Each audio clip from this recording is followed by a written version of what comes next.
Meu amigo e minha amiga eleitoralista, agora que o senador Sérgio Moro teve a cassação afastada pelo TRE Paraná, o TRE Paraná julgou improcedente a ação que buscava a cassação do diploma do senador e, por consequência, o afastamento do mandato.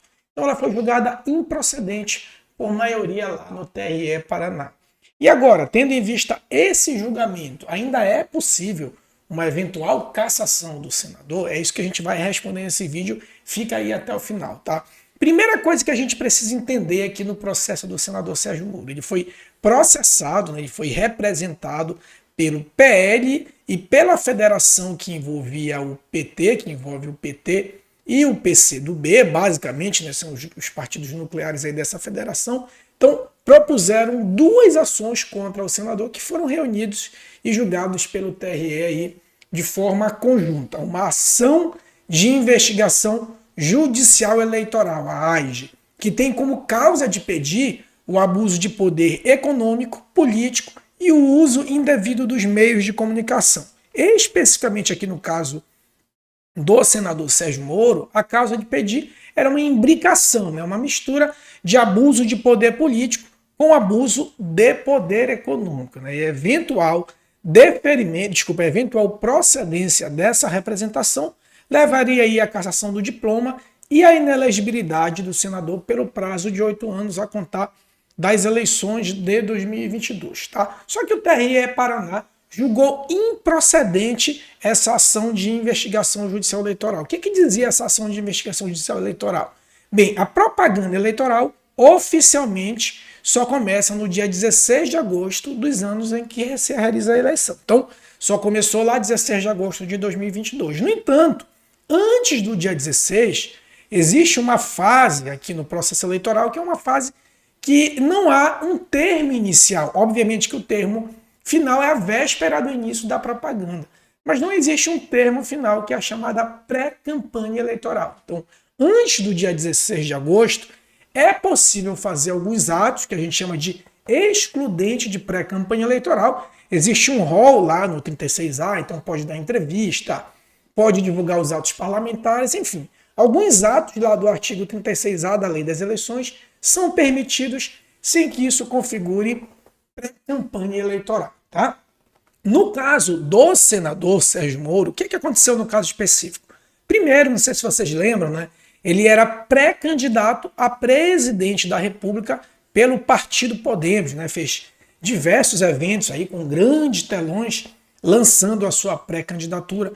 No entanto, posteriormente, o ex-ministro, né, pretenso candidato a presidente da República, não foi avalizado pelo Podemos. O que aconteceu? Ele migrou, né? Isso porque ele teve um problema, inclusive, lá de domicílio eleitoral. Então ele migrou para o União Brasil e se candidatou a senador da República. Ou seja, fez diversos atos de campanha como pré-candidato a presidente da República e depois migrou para ser candidato de senador. Exatamente, foi por conta dessa questão que tanto o Partido Liberal quanto o PT e a sua federação propuseram a ação dizendo o seguinte: olha, ele gastou rios de dinheiro aqui como pré-candidato à presidência, depois ele aproveitou esse capital político para senador no estado do Paraná. Então, de acordo com esses partidos, haveria aí um abuso de poder econômico barra poder político, né, porque havia, de uma certa forma, alguns agentes por meio de partido político também envolvido.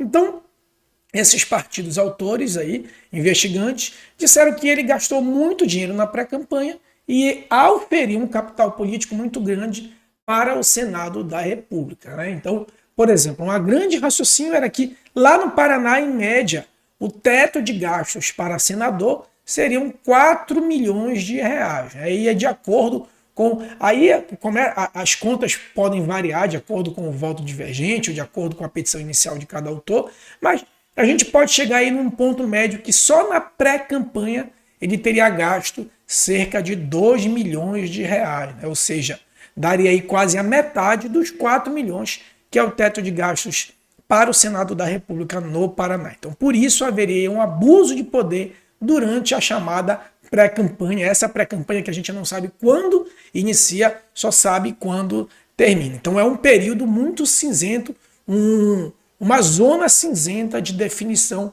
no processo eleitoral. O certo é que ele sofreu essa representação por conta de eventuais gastos excessivos na pré-campanha.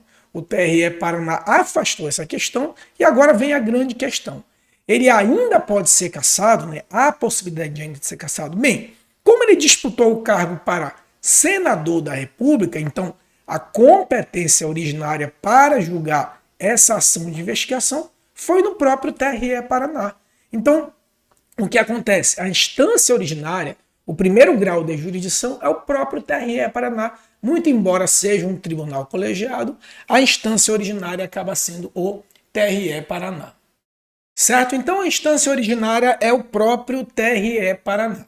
E a instância recursal, ou seja, o eventual recurso que possa haver, e provavelmente vai haver um recurso, é o TSE. Então o TSE funciona como o duplo grau de jurisdição do processo que veio do TRE Paraná. E agora que é a grande questão que se coloca. Ele ainda pode ser cassado? Sim. Por quê? Porque o TSE vai avaliar, ainda vai avaliar, e com o que a gente chama de cognição profunda, né? O TSE pode reavaliar provas, porque esse recurso que desafia aí a improcedência no TRE Paraná é um recurso ordinário.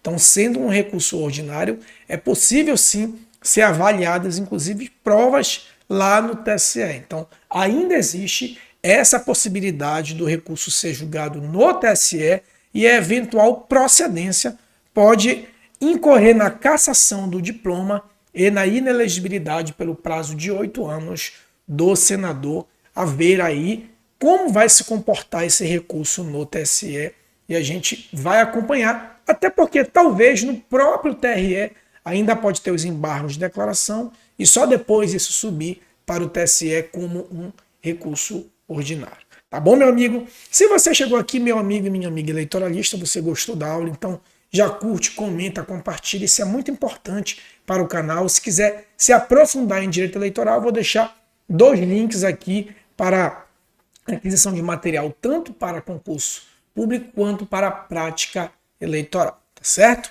Um forte abraço e até a próxima.